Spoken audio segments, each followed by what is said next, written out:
Hey everybody, we've made it to day 26 of the Rhonda Burns The Magic Gratitude Challenge. Thank you again for joining me today. I'm Dr. Sandra Janssen van Rensburg from Love, Live, Laugh, Laughter, Wellness and Transpersonal Coaching. I'm wondering how you're doing with writing 10 blessings every day. Are you keeping up with writing something different every time? If you are, then we now have 260 different things to be grateful for, and well done. I, for one, know that it can be quite a challenge to come up with a different thing every day, but I think it's an awesome experience to try and do it because there is so much to be grateful for, and I'm thinking of things that I have never thought of in the past. So looking at today's challenge, we're going to magically transform our mistakes into blessings. Now, this exercise may sound very cliche, but when you reach a point in your life where you can see that it's a fact, changes really start to happen. As adults, we hate making mistakes because we're taught to view them as total failures. But maybe we just need to look at them from a different perspective.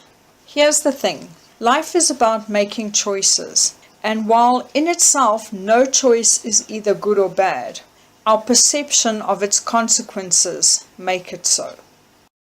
Now, I can give you hundreds and thousands of different examples, but I'm going to use what I think is quite a tough one. Let's say you meet who you think is Mr. Right and you marry him, only to find out that the relationship isn't going to work because he becomes violent. Now, getting married per se is not a mistake, but the consequences of marrying that person is what could be difficult to swallow. Added to that, have you ever heard of people who have been from one bad relationship to the next, only to find that they're in exactly the same situation again, and there are some people that do it 3 or 4 times?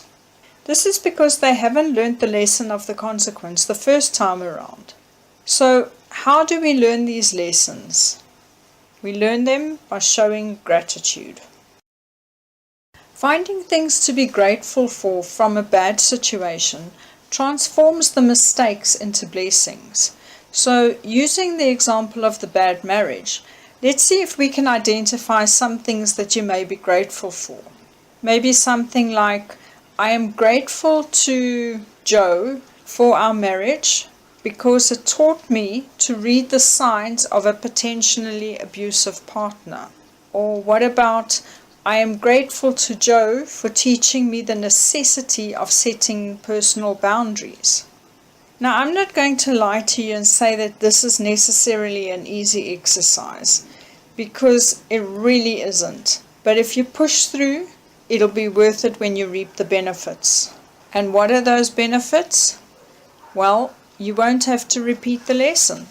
If you're really struggling to find the lessons to be grateful for, perhaps you can try asking yourself things like, what did I learn from this mistake? Or what are the good things that have come out of this experience? And then, of course, tonight before you go to sleep, you will hold your magic rock and think of all the blessings you've had throughout the day. And I'm quite sure that this exercise would have shown you that there are a whole bunch of things to be grateful for. Until the next video tomorrow, be blessed with love, life, and laughter.